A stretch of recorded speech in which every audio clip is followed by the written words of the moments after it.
विभीषण जी प्रसंगा भी नहीं समझ रहे रावण को इस समय। भगवान शिव बोल पड़े, देखो उमा देखो, उमा विभीषण रावण ही सन्मुख चितौ की काऊ। आज तक कभी रावण के नेत्र में नेत्र मिलाने की सामर्थ्य विभीषण में नहीं रही। मारपीट और कड़ुआ बोलने की तो बात, जब लात भी मारी थी तब यही कहा था, तुम पे तो सरेस भले, नेत्र नीचे करके। उमा आज तक आंख नहीं मिलाने की हिम्मत थी, आज वही विभीषण ललकार ललकार करके रावण को मार रहा है। ये देखो राम का प्रताप। रावण को लग रहा है कि साक्षात काल ही विभीषण के रूप में हमसे युद्ध कर रहा है। ये भगवान का प्रभाव। विभीषण जी को युद्ध करते देखकर हनुमान जी ने विभीषण जी से कहा, आप हटो, और विशाल पर्वत लेकर उस पर प्रहार किया। रथ घोड़े सारथी संहार कर डाला और लात मारी छाती पर रावण की। रावण कंपायमान होने लगा, कांपने लगा। विभीषण जी भगवान श्री राम के पास गए, ललकार ललकार कर हनुमान जी उस पर प्रहार कर रहे हैं। जब हनुमान जी ने देखा इसकी मूर्छा दूर हुई तो आकाश की तरफ उड़ने लगे, पूंछ पकड़ ली। हनुमान जी उसको साथ लिए ऊपर उड़ रहे। फिर आकाश में ही वो माया से युक्त होकर हनुमान जी से युद्ध कर रहा है। छल बल करके बहुत उपाय किए पर हनुमान जी को परास्त कर नहीं पा रहा। श्री रघुवीर जी का स्मरण करके ललकार करके रावण को हनुमान जी पीट रहे हैं। फिर पृथ्वी पर पटक दिया।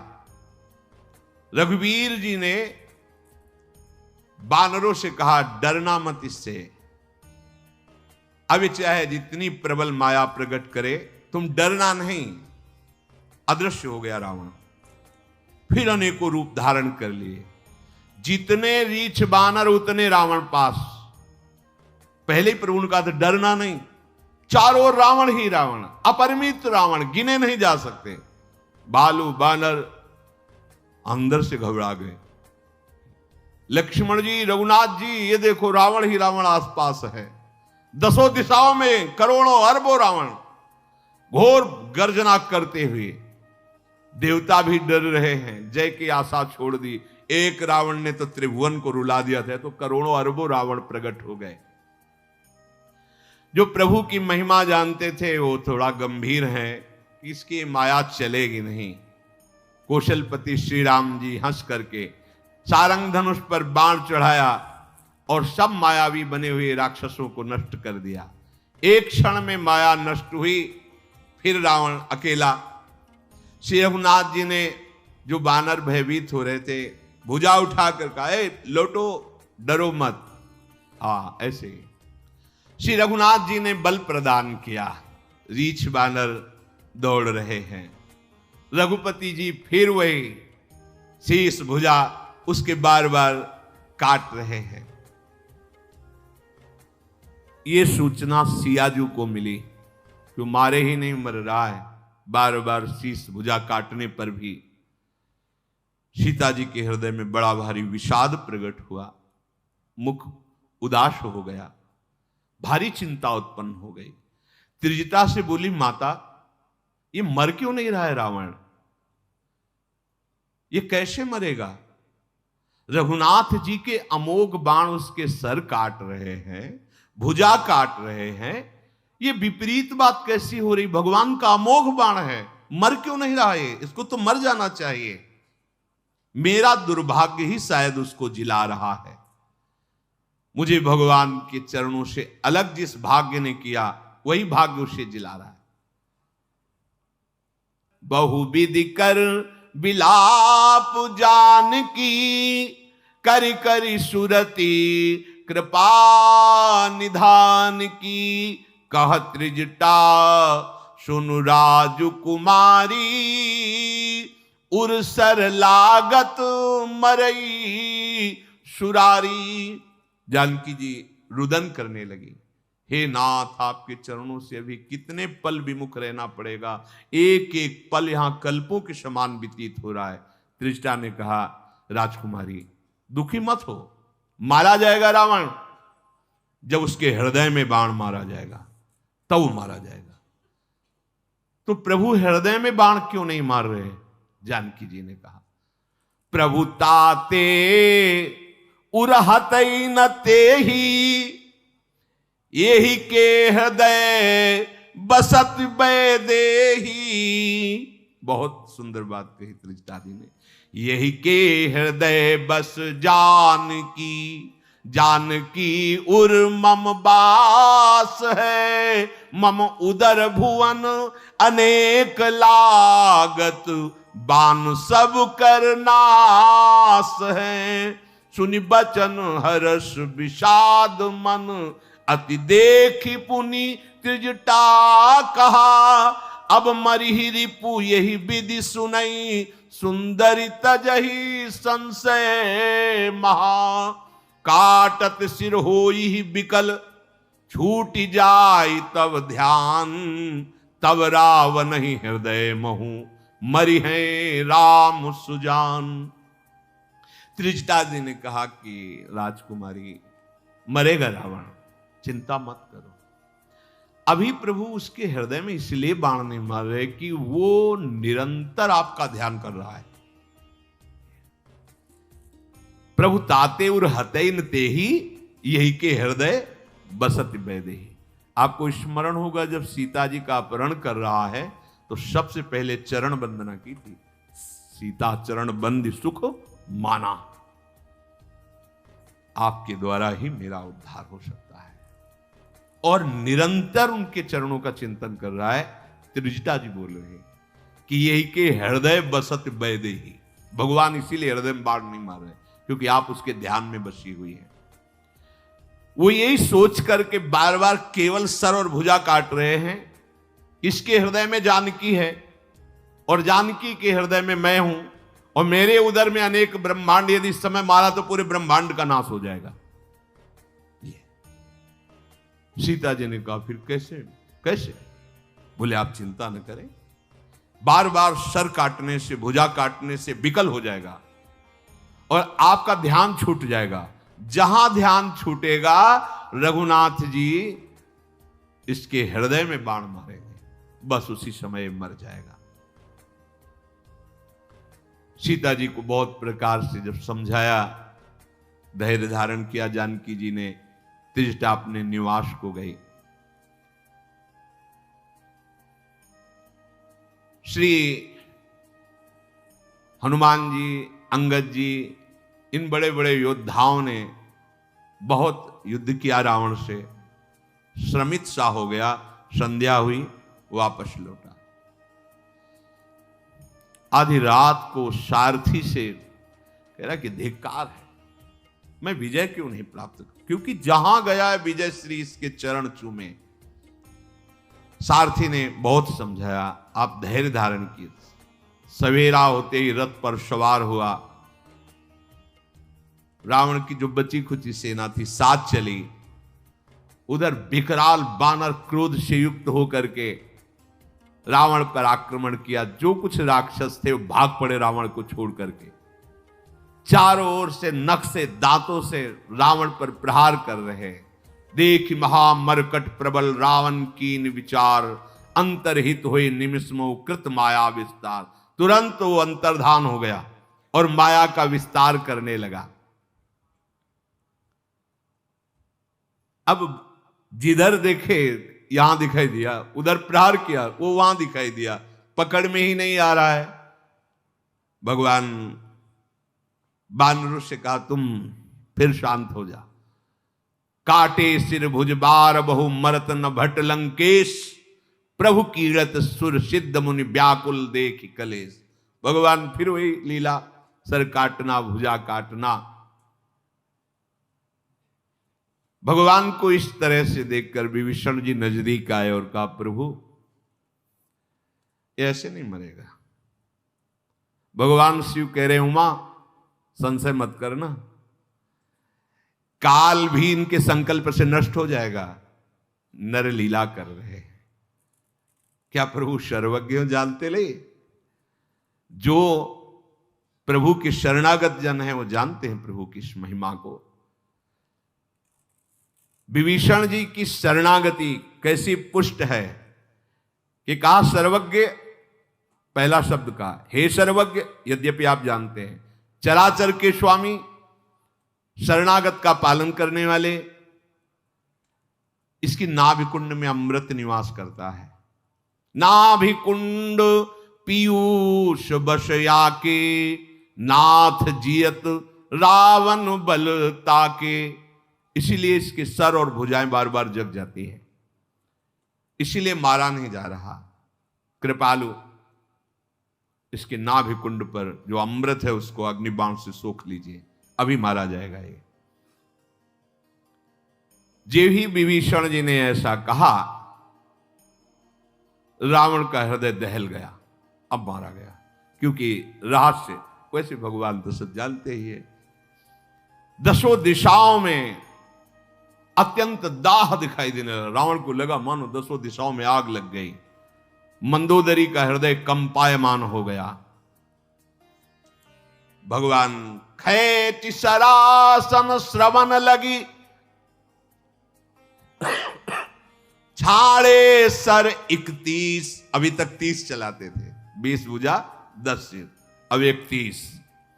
रघुनायक सायक चले, मानहु काल फनीस। सायक एक नाभिसर शोषा, अपर लगे भुज सिर करी रोषा। ले सिर बाहु चले नाराचा, सिर भुजहीन रुंड मही नाचा। धरनि धसई धर धाव प्रचंडा, तब सरहति प्रभु कृत द्वि खंडा। भगवान ने 31 बाण संधान किए। सबसे पहला एक बाण जाकर नाभि में लगा, अमृत नष्ट हो गया, सूख गया। 20 भुजाओं को काट दिया, 10 सिरों को काट दिया, 31 बाण। अब जो रावण का धड़ है, पृथ्वी धसने लगी ऐसा, उसके भी 2 खंड करके काट के गिरा दिए। जब रावण के सर कट रहे थे तो क्या बोल रहा था? गरजेऊ मरत घोर रव भारी, कहां राम रन हतों पचारी। कहां राम है, कहां राम है, कहां राम है। रावण के गिरते ही समुद्र, नदियां, दिशाओं के हाथी, पर्वत सब क्षुब्ध हो गए। रावण धड़ जो 2 भागों में गिरा, सैकड़ों बानरों और भालुओं को पीस डाला। भगवान ने ये जो आखिरी 31 बाण चलाए थे, एक बाण तो नाभि के अमृत को सोखा, और जो 30 बाण थे वो भुजा और सर को लेके मंदोदरी के सामने पहुंचा दिया। मंदोदरी आगे भुज शीशा, धरि सर चले जहां जग। भगवान के बाण वापस आकर तूड़ीर में विराजमान हो गए। सबके देखते देखते आश्चर्य हुआ। रावण के शरीर से एक दिव्य तेज प्रकट हुआ और वो भगवान के श्रीअंग में विलीन हो गया। उस समय भगवान शंकर, ब्रह्मा जी, समस्त देवता भगवान पर पुष्पों की वर्षा करें। प्रबल भुज दंडधारी भगवान श्री राम की जय, ऐसी जय जयकार हो रही है। सब पुष्प बरसाते हैं, कृपालु मुकुंद की जय हो। हे कृपा के कंद, हे मोक्षदाता आपकी जय हो। हे समस्त द्वंद्वों का हरण करने वाले, हे शरणागतों को सुख देने वाले, दुष्टों के दल को विदीर्ण करने वाले प्रभु आपकी जय हो। देव दुंदुभियां बजने लगी। प्रभु श्री रामचंद्र जी ने कृपा दृष्टि से समस्त देवता ऋषि मुनियों को देखा। जो बानर भालू उपस्थित है, भगवान की जय जयकार करके गर्जना कर रहे हैं। मंदोदरी के सामने सिर और भुजा पहुंचे, मूर्छित हो गए। अपनी दासियों को जब सुध आई तो अपनी दासियों से कहा, ले चलो संग्राम भूमि में। वहां जब गई तो टुकड़े टुकड़े रावण के, धड़ के भी 2 टुकड़े, बाल खुले हुए हैं, रो रही है, संभाल नहीं, बार बार छाती पीट रही है। कहती, नाथ समझाया था आपको, तुम्हारे बल से पृथ्वी कांपती थी, अग्नि चंद्रमा सूर्य तुम्हारे सामने तेजहीन होकर हाथ जोड़कर खड़े रहते थे। प्रभु आज वही शरीर तुम्हारा धूल धूसरित पड़ा हुआ है। वरुण कुबेर इंद्र वायु कोई ऐसा देवता नहीं जो तुम्हारे सामने रण में टिक सके। स्वामी मैंने देखा यमराज भी हाथ जोड़कर आपसे बात करते थे। आज आप एक अनाथ की तरह, असमर्थ की तरह पड़े हुए हो। तुम्हारी प्रभुता जगत जानता है, लेकिन हाय तुम्हारे पुत्र और कुटुंबियों का भी विनाश हो गया। आज कोई रोने वाला नहीं बचा आपके पास। ऐसी दुर्दशा इसलिए हुई तुम्हारी कि तुम भगवान श्री राम से विमुख हुए। राम विमुख असहाल तुम्हारा, रहा न को कुल रोवनिहारा। तुम्हारी ऐसी दुर्दशा कि आज हमारे साथ बैठकर तुम्हारे वंश में कोई रोने वाला नहीं बचा है। नाथ मैंने देखा भगवान की सृष्टि में कोई ऐसा नहीं जो तुमसे डरता न हो। लोकपाल तुम्हारे आगे मस्तक झुकाते थे, आज वही तुम्हारा सर ये बानर रीछ भालू जैसे फुटबॉल में पैर माना, ऐसे तुम्हारे सर में, तुम्हारी भुजाओं को गीदड़ नोच नोच के खा रहे हैं। ये ठीक ही है, क्योंकि राम विमुख की यही गति होती है। अब तव सिर भुज जम्बुक खाही, राम विमुख अस अनुचित नाही। पति तुमको बहुत समझाया था, लेकिन तुम काल विवश होकर नहीं माने और चराचर के स्वामी भगवान श्री राम से विमुख हुए, वैर किया, मनुष्य माना उन्हें। आहा नाथ रघुनाथ सम कृपा सिंधु नहीं आन। मंदोदरी के पर हे नाथ, कृपा सिंधु रघुनाथ के समान कोई दयालु नहीं। तुझ जैसा विरोधी उस गति को प्राप्त हुआ जो मुनि जन चाहते रहते। आहा नाथ रघुनाथ सम कृपा सिंधु नहीं आन, जोगी वृंद दुर्लभ गति तो ही दीन भगवान। देखो मैं कहती थी भगवान बड़े कृपालु, तूने नहीं माना, वैर किया। फिर भी देखो मेरे प्रभु इतने कृपालु कि तुम्हें योगी दुर्लभ गति प्रदान की। मंदोदरी के वचन सुन करके बड़े बड़े ऋषि मुनि आनंदित हो रहे। बहुत सुंदर बुद्धि, तत्व के जानने वाले जो ऋषि मुनि थे वो बहुत आनंदित हुए मंदोदरी की बात सुन। रघुनाथ जी प्रेम मगन हो रहे मंदोदरी की बात सुनकर। विभीषण जी को प्रेरित किया, जाओ। विभीषण जी नजदीक आए और समझा रहे हैं। प्रभु श्री राम जी ने लखन जी को आज्ञा की, जाओ कहीं विभीषण भ्रातृ प्रेम में आकर के समझाने में असमर्थ हो तो उनको तुम समझाओ। लक्ष्मण जी ने आकर बहुत प्रकार से विभीषण जी को भी समझाया और समझाया। प्रभु ने कृपा दृष्टि से सब की तरफ देखा।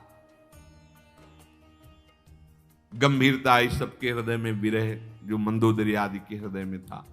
प्रभु ने कहा जाओ अंत्येष्टि संस्कार करो जैसे एक सम्राट का होता है, ऐसे रावण का।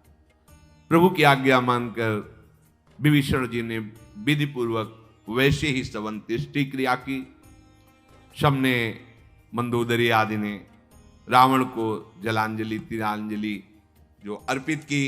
फिर सब महल वापस गए। विभीषण जी ने सब क्रिया करके भगवान को पुनः नमस्कार किया।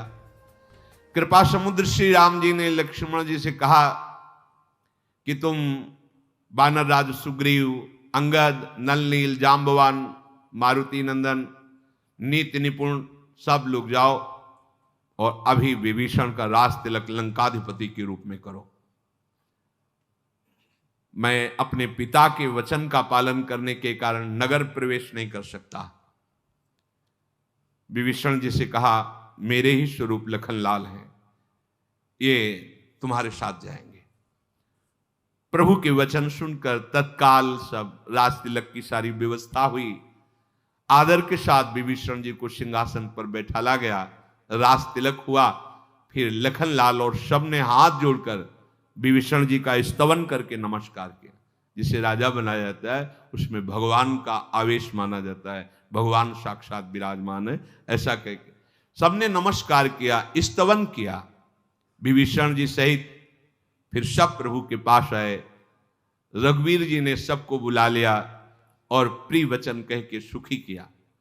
भगवान ने अमृत के समान वाणी कहकर सुखी किया कि समस्त सेना के जो बचे हुए ऋषि वानर थे कि आपके बल से मारा गया रावण, ये जो विजय हुई ये सब आपके सहयोग से हुई, आपके बल से विभीषण को राज्य मिला। तुम्हारा यश तीनों लोकों में नित्य नया नूतन बना रहेगा। जो मेरे सहित तुम्हारी कीर्ति का गान करेगा वो बिना श्रम के, बिना किसी अन्य साधन के समस्त पापों से रहित होकर मेरे परम धाम को प्राप्त करेगा। भगवान ने ऐसा कहा कि जो मेरे चरित्र का गायन करेगा, सुनेगा, वो बिना किसी अन्य साधन के भी पाप रहित होकर मेरे परम धाम को प्राप्त होगा। प्रभु के